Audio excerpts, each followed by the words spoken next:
اعوذ باللہ من الشیطان الرجیم بسم اللہ الرحمن الرحیم والذین آتیناہم الکتاب یفرحون بما انزل الیک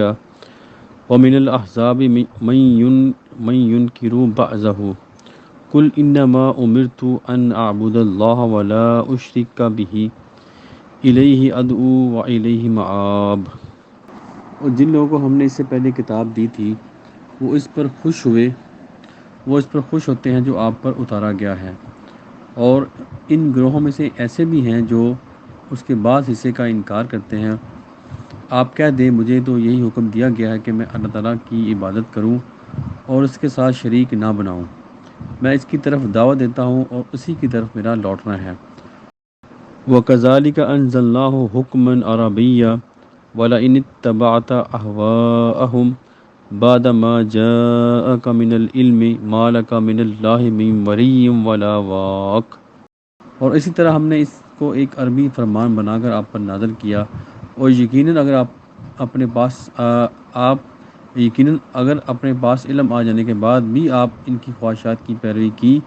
تو اللہ تعالیٰ کے مقابلے میں آپ کے لیے نہ کوئی دوست ہوگا اور نہ کوئی بچانے والا۔ ترجمہ 36 اور 37 کی تلاوت کی اور اس کا ترجمہ آپ نے سنا۔ اس سے پہلے ہم آیت نمبر 35 تک پہنچے تھے، لاسٹ ٹائم جو ہم نے پڑھی تھی رمضان المبارک میں۔ یہ اس کے بعد آج ہم سٹارٹ کر رہے ہیں پھر انشاءاللہ اس کو قرآن مجید کی جو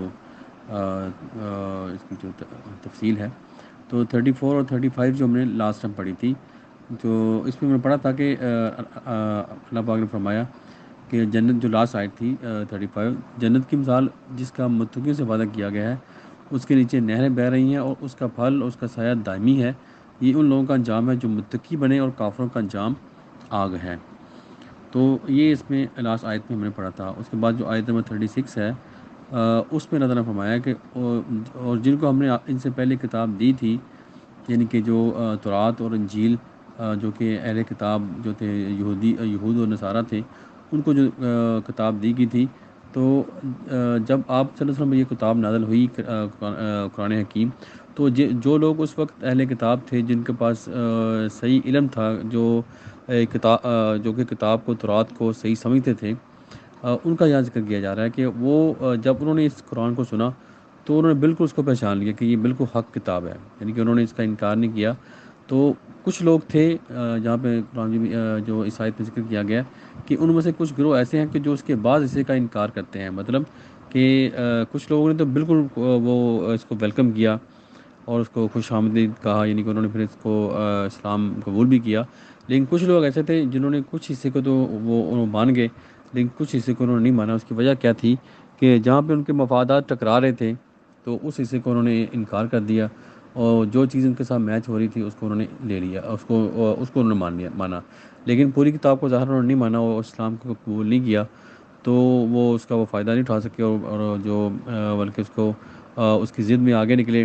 اور دشمنی میں اسلام دشمنی میں پھر وہ آگے نکلے، جیسے یہودیوں کے بارے میں کہا گیا ہے کہ اسلام کی دشمنی میں جو یہود ہیں وہ سب سے آگے ہیں، جو نصارہ وہ پھر بھی اس کی جو ان کے اندر تو بھی کچھ نرم رویہ ہو سکتا ہے، لیکن جو یہود ہیں ان کے اندر جو ہے وہ اس کا سخت رویہ ہے۔ تو ان کے بارے میں یہاں ذکر کیا جا رہا ہے کہ جو اہل کتاب تھے وہ اس کا کچھ جو خوش ہوئے، کچھ لوگ جو کہ بالکل اس کا علم رکھتے تھے، جن کو کتاب کا علم تھا، اور جو کچھ لوگوں نے اس کو ضد اور ہٹ درمی کی وجہ سے اس کا انکار کیا اور اس سے فائدہ نہیں اٹھا سکے۔ تو پھر اللہ تعالیٰ فرما رہے ہیں کہ آپ کہہ دیں مجھے تو یہی حکم دیا گیا ہے کہ میں اللہ تعالیٰ کی عبادت کروں، اس کے ساتھ کسی کو شریک نہ بناؤں۔ تو اس کا جو مین جو نبی پاک کو سبق دیا گیا ہے کہ اس کتاب کا جو مقصد کیا ہے کہ اللہ تعالیٰ کی تابع داری اختیار کی جائے، اللہ تعالیٰ کی فرما برداری اختیار کی جائے، اور اللہ تعالیٰ کے ہی سامنے جھکا جائے، اور اللہ تعالیٰ کے قوانین کے مطابق ہی زندگی گزاری جائے، تو پھر اس زندگی کا جو آپ کو فائدہ ہے، اور اس کے ساتھ کسی کو میں شریک نہ بناؤں، مطلب کہ کوئی کسی کو بھی کسی زندگی کے کسی بھی حصے میں کوئی آپ کا زندگی کوئی بھی مسائل ہوں، کچھ بھی ہو، کوئی بھی آپ کام کر رہے ہوں، کوئی بھی آپ یعنی کہ آپ کو کوئی بھی کسی قسم کا چیلنج زندگی میں آتا ہے، یا کوئی بھی آپ کو خوشی ہوتی ہے، تو کسی میں بھی آپ اس کا جو اللہ تعالیٰ کے علاوہ کسی کو شریک نہ ٹھہرائیں اس کو۔ شکر ادا کریں اللہ تعالیٰ کا جو بھی آپ کو نعمتیں ملتی ہیں، اور جو مغفرت طلب کریں اللہ تعالیٰ سے، جو اگر آپ سے کوئی گناہ ہو جائے تو اسی سے مغفرت مانگیں، کسی کو آپ بیچ میں اللہ تعالیٰ کا شریک نہ ٹھہرائیں۔ تو یہ اس کی جو قرآن کی جو دعوت ہے وہ یہی ہے، اور میں اسی کی طرف دعوت دیتا ہوں، اسی کی طرف میرا لوٹنا ہے، یعنی کہ اسی کتاب کی نبی پاک فرما رہے ہیں، اللہ تعالیٰ کی طرف سے فرمایا جا رہا ہے کہ آپ یہ کہہ دیں سب کو کہ میں اسی کتاب کی دعوت دیتا ہوں، اور اسی کی طرف، یعنی کہ جو اللہ تعالیٰ کا جو حکم ہے، اللہ تعالیٰ کی جو کتاب ہے، میں اسی کی دعوت دیتا ہوں، اسی کی طرف مجھے لوٹنا ہے، یعنی کہ میرا جو لوٹنا ہے وہ اللہ تعالیٰ کی طرف ہے۔ اس لیے ہم سب کو بھی جو اسی چیز کی جو آپس میں تعلیم و تربیت دینی چاہیے، قرآن کو عام کرنا چاہیے، اور جو ہمارا جو لوٹنا ہے ہر ایک کا وہ اللہ تعالیٰ کی طرف ہے۔ پھر جو بھی ہم نے کام کیے ہوں گے اللہ تعالیٰ اس کو اس کے مطابق ہمیں اس کا صلہ دیں گے۔ اور آیت نمبر 37 میں اللہ تعالیٰ نے فرمایا، اور اسی طرح ہم نے اس کو ایک عربی فرمان بنا کر آپ پر نازل کیا ہے، یعنی کہ اصل جو آیات ہیں وہ پیغام جو اللہ تعالیٰ کا ہے وہ اس کو پریزنٹ جو کیا گیا ہے وہ عربی زبان میں کیا گیا ہے، لیکن جو اس کا جو میسج ہے جیسے پہلی کتابوں میں تھا تورات اور انجیل میں، یہاں بھی وہ میسج وہی ہے جو کہ پچھلی آیت میں آپ کو فرمایا جا رہا ہے کہ اللہ کے علاوہ کوئی کہ اللہ کے ساتھ کسی کو شریک نہ ٹھہرائیں، اور اللہ تعالیٰ کی ہی فرما برداری اختیار کریں۔ تو مقصد وہی ہے، لیکن یہ جو حکم جو نازل کیا گیا قیامت تک کے لیے یہ عربی زبان میں ہے، اور ابھی کوئی ایسی بک اس کے بعد نہیں آئے گی۔ تو اس لیے قرآن کو سمجھنے کے لیے جہاں پہ بار بار قرآن مجید میں جہاں جہاں رپیٹ کیا گیا ہے کہ عربی زبان جو ہے، جیسے سورہ یوسف میں ہم نے پڑھا کہ سورہ یوسف میں اللہ تعالیٰ نے فرمایا کہ اس کو عربی زبان میں نازل کیا گیا تاکہ تم عقل حاصل کرو، تاکہ تم سوچو، غور و فکر کرو، عقل حاصل کرو۔ تو اصل جو انسان کی جو وزڈم جو ہے، جو حکمت جو ملے گی ہمیں، وہ قرآن مجید سے تبھی فائدہ ہوگا ہمیں اگر عربی زبان کو ہم سیکھیں، اس کو سمجھیں، اور اس کے بعد جو ہے ہمیں جو اس کی صحیح حکمت کا پتہ چلے گا۔ جیسے ہم دنیا کی کتنی چیزیں ہم سیکھتے ہیں، جو پروفیشن سیکھتے ہیں ہم، جو ڈاکٹر بنتے ہیں وہ کتنے سال میں جا کے ڈاکٹر بنتے ہیں، جو وکیل بنتے ہیں، انجینئر بنتے ہیں، اکاؤنٹنٹ بنتے ہیں، کتنے جو پروفیشنل جو دنیا میں چل رہے ہیں، ایون کہ جو بزنس ہے وہ بھی اس میں ہمیں کافی دیر لگتی ہے اس میں کامیابی حاصل کرنے کے لیے۔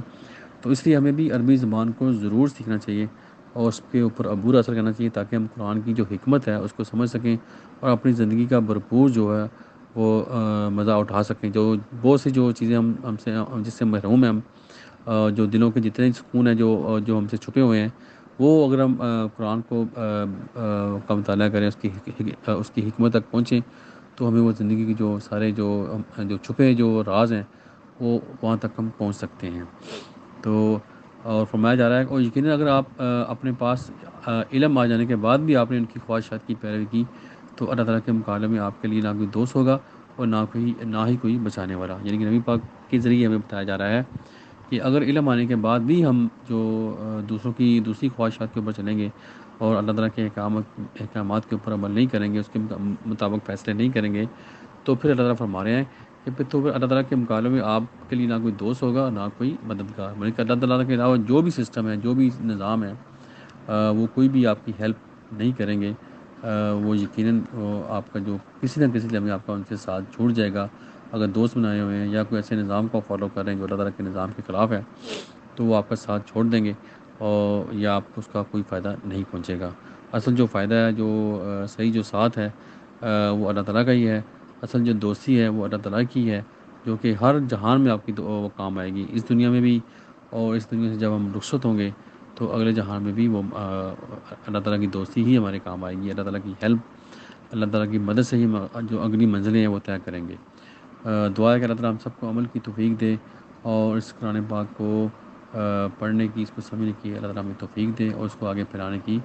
اللہ تعالیٰ ہمیں ہمت اور طاقت دے، اور اس کا علم جو ہے وہ دنیا کے کونے کونے تک پہنچانے کی ہمیں توفیق عطا فرمائے۔ دعا ہے کہ پوری دنیا میں جہاں جہاں کوئی بھی انسان پریشان ہے، اللہ تعالیٰ ان کی پریشانی دور کرے، جو بیمار ہیں ان کو شفا دے، اور جو اس دنیا سے فوت ہو چکے ہیں اللہ تعالیٰ ان کی مغفرت کرے۔ آمین۔ صدق اللہ العظیم۔ جزاک اللہ خیر۔